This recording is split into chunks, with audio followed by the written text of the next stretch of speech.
నమస్కారం. న్యాయం అంశాలకు సంబంధించి అవగాహన కల్పించడం కోసం నిర్వహించేటటువంటి న్యాయం కోసం కార్యక్రమానికి స్వాగతం. ఈరోజు అంశం ఏంటంటే ముఖ్యంగా పార్టీ 1 సిఆర్పిసి ప్రకారం ఏ సమయంలో అరెస్ట్ చేయొచ్చు, అలాగే అరెస్ట్ వారెంట్ లేకుండా అరెస్ట్ చేయొచ్చు, బెయిల్ ఏ సమయంలో పొందుతారు, బెయిల్ లేకుండా అంటే ఎలాంటి కేసులు నమోదు చేసి తదితర అంశాల గురించి ఈరోజు సూచనలు సలహాలు అందించడం కోసం ప్రముఖ న్యాయవాది కోటిపల్లి అయ్యప్ప గారు మనకి వివరించడానికి సిద్ధంగా ఉన్నారు. అయ్యప్ప గారితో మాట్లాడాలనుకునే వాళ్ళు స్క్రీన్ మీద కనిపిస్తున్నటువంటి నెంబర్ కాల్ చేసి మీ యొక్క అభిప్రాయాన్ని పంచుకోవచ్చు, మీ యొక్క సందేహాన్ని నివృత్తి చేసుకోవచ్చు. రైట్, ఇక కోటిపల్లి అయ్యప్ప గారు నమస్కారం అండి. నమస్తే అండి. అయ్యప్ప గారు, పార్టీ 1 సిఆర్పిసి ప్రకారం ఎప్పుడు వారెంట్ లేకుండా అరెస్ట్ చేయొచ్చు? ఎవరైనా సరే 7 నుంచి 14 సంవత్సరాలు శిక్ష పడేటువంటి శిక్షలు ఉండేటువంటి నేరాల్ని ఎవరైతే చేస్తారో, అత్యాచారం, హత్య, బలమైనటువంటి దొంగతనాలు, గంజాయి అమ్మటాలు, హెరాయిన్ అమ్మటాలు, ఇటువంటి కేసుల విషయంలో పోలీసులు వారెంట్ లేకుండా అరెస్ట్ చేసి కోర్టు ముందు హాజరుపరచవచ్చు అండి. వాటికి ఎటువంటి వారెంట్ అవసరం లేదు. సిఆర్పిసి 41 నోటీస్ అనేది ఇవ్వాల్సిన అవసరం లేదు. ఇప్పుడు యాక్చువల్గా చిన్న చిన్న నేరాలు 7 నుంచి మొదటి 1 సంవత్సరం నుంచి 6 నెలల నుంచి 3 నెలల నుంచి 7 సంవత్సరాల లోపు ఉండేటువంటి ప్రతి శిక్షలకి 41A అనేది సిఆర్పిసిలో ఒక నోటీస్ ఇస్తారు. మీ మీద పలానా వ్యక్తులు కేసు పెట్టారు, ఆ కేసు మీ మీద ఈ అభియోగాల మీద ఈ సెక్షన్ల కింద నమోదైంది అని ఆ కంప్లైంట్ ఎఫ్ఐఆర్ కాపీ ఇచ్చి ఆ నోటీస్ ఇస్తారు. అదేమి స్టేషన్ బెయిల్ అంటారండి. దీనికి కూడా చాలా పోలీస్ స్టేషన్లో నాకు వచ్చిన కంప్లైంట్లు ఏంటంటే ఎక్కువ మొత్తంలో 41A నోటీసు కేసుని తెలియపరిచి వాళ్ళ చేత సంతకం పెట్టించుకోవడమే స్టేషన్ బెయిల్. ఇదేదో స్టేషన్ బెయిల్ అంటే అదేదో పెద్ద బెయిల్ కాదండి. దీనికి కూడా లంచాలు తీసుకుంటున్నారు, లక్షల్లో, కొన్ని చోట్ల వేలల్లో అని చెప్పి పోలీసులు దీని మీద కూడా లంచాలకి అలవాటు పడ్డారని చెప్పి అనేక పోలీస్ స్టేషన్లో బాధితులు మమ్మల్ని సంప్రదించడం కూడా జరుగుతుంది. 41A అనేది ఈ ప్రోగ్రామ్ చూస్తున్న ఎవరికైనా సరే ఒక మీ మీద 7 సంవత్సరాల లోపు ఉండేటువంటి నేరాలకు ఇచ్చేటువంటి ఒక తెలియపరుస్తూ ఇచ్చేటువంటి ఒక నోటీస్ మాత్రమే. అదేమి స్టేషన్ బెయిల్ అంటే మీకు తెలియజేస్తారు, మీ చేత సంతకం పెట్టించుకుంటారు. వారు మీ కేసు మీ మీద ఉన్నట్టు పోలీసు వారు మీకు తెలియజేసినట్టు ఇచ్చేటువంటి నోటీస్ ని 41A సిఆర్పిసి నోటీస్ అంటారండి. రైట్, అయ్యప్ప గారు, అంటే అరెస్ట్ చేసినప్పుడు వ్యక్తికి తెలియజేయాల్సినటువంటి హక్కులు ఏంటంటే ఏం చెప్తారు? ఖచ్చితంగా అండి, ఏదైనా వ్యక్తి ఎవరు కేసు పెట్టారు, ఏ అభియోగం మీద అరెస్ట్ చేస్తున్నారు, అతను ఆరోగ్యంగా ఉన్నాడా లేదా అని చెప్పి అది కూడా చూడాలి. సెక్షన్ సిఆర్పిసి 50A ప్రకారం కుటుంబ సభ్యులకి వారు ముందస్తుగా సమాచారం ఇవ్వాలి. అరెస్ట్ ముందు కుటుంబ సభ్యులకి సిఆర్పిసి 50A అనేది సమాచారం ఇచ్చిన తర్వాత దాన్ని కూడా కేసు డైరీలో కూడా మెన్షన్ చేయాలి. ఏ సమయంలో అరెస్ట్ చేశారు, ఎవరికి, ఏ కుటుంబ సభ్యులకి వాళ్ళు తెలియపరిచి అరెస్ట్ చేశారు, ఎన్ని గంటలకు అరెస్ట్ చేశారు, అరెస్ట్ ఎన్ని గంటలకు కావించబడ్డాడు, ఎప్పుడు మ్యాజిస్ట్రేట్ గారి కోర్టు ముందు 24 గంటల లోపల హాజరుపరిచారని చెప్పి ప్రతిదీ కూడా కేసు డైరీలో నమోదు చేయాలి. అయ్యప్ప గారు, మనకి కాలర్ వెయిట్ చేస్తున్నారు. సుధీర్ కుమార్ గారు ఆదిలాబాద్ నుంచి. సుధీర్ కుమార్ గారు నమస్తే అండి. నమస్తే సార్, చెప్పండి. రైట్, అయ్యప్ప గారితో మాట్లాడండి, మీ సందేహాన్ని నివృత్తి చేసుకోండి. ఏంటి మీ ప్రశ్న? సార్ నమస్తే సార్, నేను ఆదిలాబాద్ నుంచి మాట్లాడుతున్నాను సార్. మాట్లాడండి. నమస్తే అండి. హలో సార్, నమస్తే. నమస్తే, చెప్పండి సార్. నేను హౌసింగ్ లోన్ కోసం బ్యాంక్ లో అప్లై చేసిన సార్. హౌసింగ్ లోన్ కూడా శాంక్షన్ అయింది. 22 lakhs rupees housing loan sanction అయింది సార్. నాకు లోన్ తీసుకొని 3 years కంప్లీట్ అయిపోయింది సార్. ఇప్పుడు ఒరిజినల్ డాక్యుమెంట్స్ మిస్సింగ్ అయినాయి అని చెప్పి వాళ్ళు చెప్తున్నారు సార్. ఇప్పుడు ఒరిజినల్ డాక్యుమెంట్స్ చాలా బ్యాంకుల్లో నాకు వచ్చినటువంటి ఇన్ఫర్మేషన్ ఇదే అండి. బ్యాంకుల్లో ఎవరైతే లోన్లు పొందుతున్నారో వారి డాక్యుమెంట్లు మిస్యూజ్ చేస్తున్నారు. ఆ డాక్యుమెంట్లు కొన్ని చోట్ల అయితే వేరే వ్యక్తులకు ఇచ్చి వేరే చోట ఆ డాక్యుమెంట్లతోటి తప్పుడు లోన్లు పొందినటువంటి కేసులు కూడా మన రాష్ట్రంలోను మన దేశంలోను చాలా ఉన్నాయి. మీరు ఆర్బీఐ అంబుడ్స్మెన్ కి మీరు ఏమైనా కంప్లైంట్ చేశారా? సుధీర్ కుమార్ గారు, మీరు ఆర్బీఐ అంబుడ్స్మెన్ లో కంప్లైంట్ ఇవ్వండి. ఏ కారణం చేత పోయినాయో వాళ్ళని ఆర్టీ యాక్ట్ ప్రకారం వాళ్ళని అడగండి. మీ దస్తావేజులు పోయినందుకు బ్యాంక్ వారి మీద క్రిమినల్ కేసులు కూడా పెట్టండి. మీ యొక్క ప్రాపర్టీ డాక్యుమెంట్స్ ని వాళ్ళు ఖచ్చితంగా భద్రపరచవలసినటువంటి బాధ్యత వారి మీదే ఉంది. ఆర్ఎఫ్బిఐ అంబుడ్స్మెన్ కంప్లైంట్ చేయండి, అలాగే క్రిమినల్ కేసులు పెట్టండి. మీ property original documents, sale deed documents ఉండవు కాబట్టి అది ఇబ్బంది కలుగుతుంది కదా రేపు అమ్ముకున్నప్పుడు. చాలా మంది సర్టిఫైడ్ కాపీస్ తోటి అమ్మొచ్చు అని చెప్తారు. ఈ సర్టిఫైడ్ కాపీస్ తోటి అమ్మటం కాదండి, అసలు బ్యాంకుకి ఇచ్చినటువంటి డాక్యుమెంట్లు నిర్లక్ష్యంగా వాళ్ళు పోగొట్టినందుకు మీ లోన్ కి సంబంధించినటువంటి అనేక కేసులు ఉన్నాయి. ఈ లోన్లకు సంబంధించిన జడ్జిమెంట్లు ఉన్నాయి. ఖచ్చితంగా మీరు సివిల్ సూట్ అనేది మీరు వేయండి మీ ప్రాపర్టీ డాక్యుమెంట్లు పోగొట్టినందుకు. రైట్. అయ్యప్ప గారు, మరో కాలరు రాజశేఖర్ గారు హైదరాబాద్ నుంచి కాలర్ వెయిట్ చేస్తున్నారు. రాజశేఖర్ గారు నమస్తే. నమస్తే అండి. చెప్పండి, మీ యొక్క సందేహాన్ని అయ్యప్ప గారికి చెప్పండి. సార్, ఒక చిన్న ప్రశ్న ఏంటంటే, ల్యాండ్ కి సంబంధించి ఇది సివిల్ కేసు.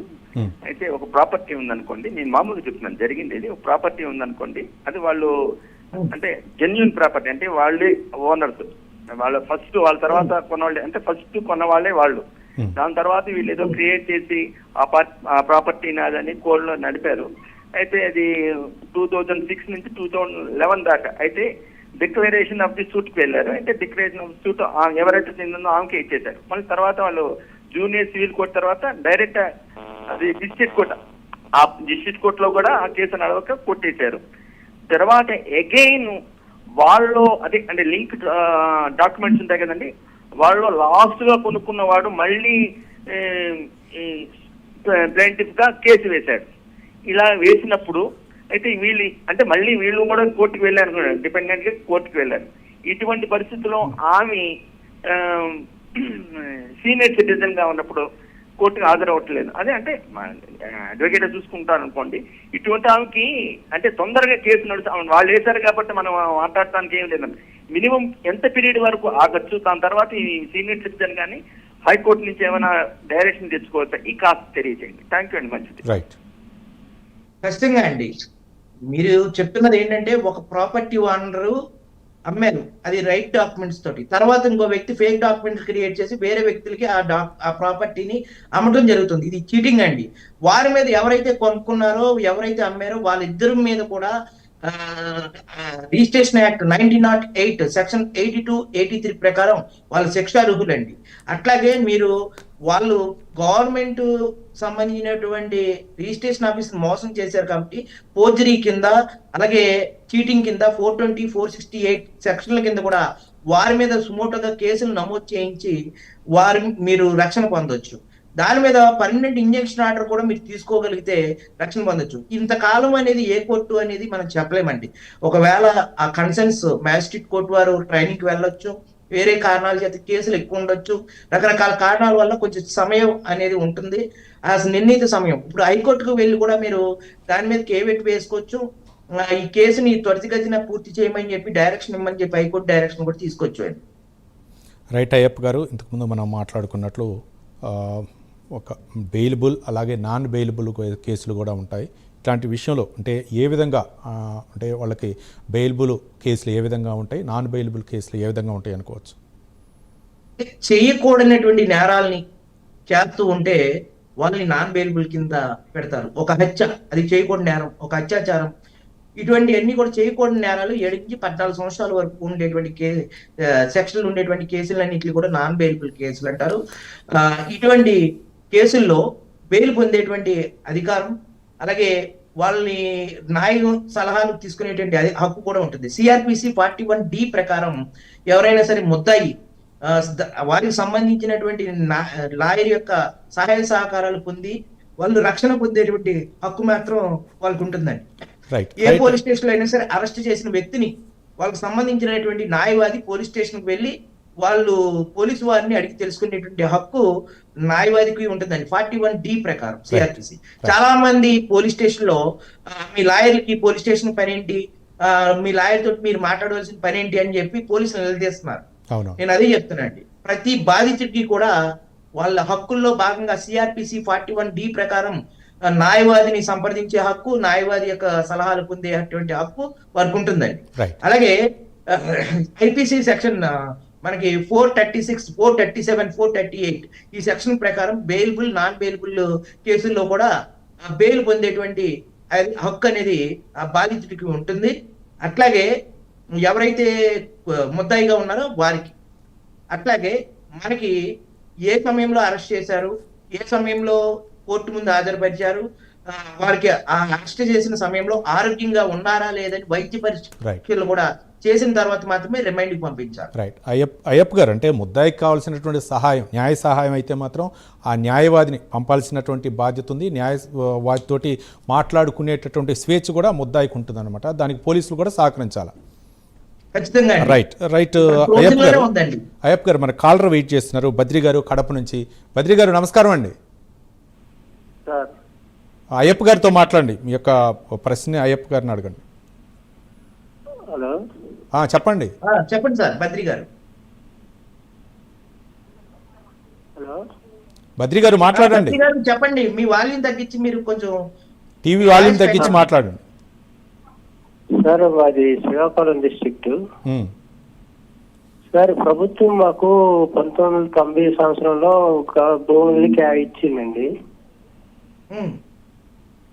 అవి ఇప్పుడు తీసుకుంటాం, మళ్ళీ ప్రభుత్వం ఇళ్ల స్థలాల కోసం చూస్తుంది, ఈ స్థలాలు మళ్ళీ తీసుకుంటామని అంటున్నారు. దానికి ఏ రకంగా న్యాయపరంగా టీవీలో వద్దని.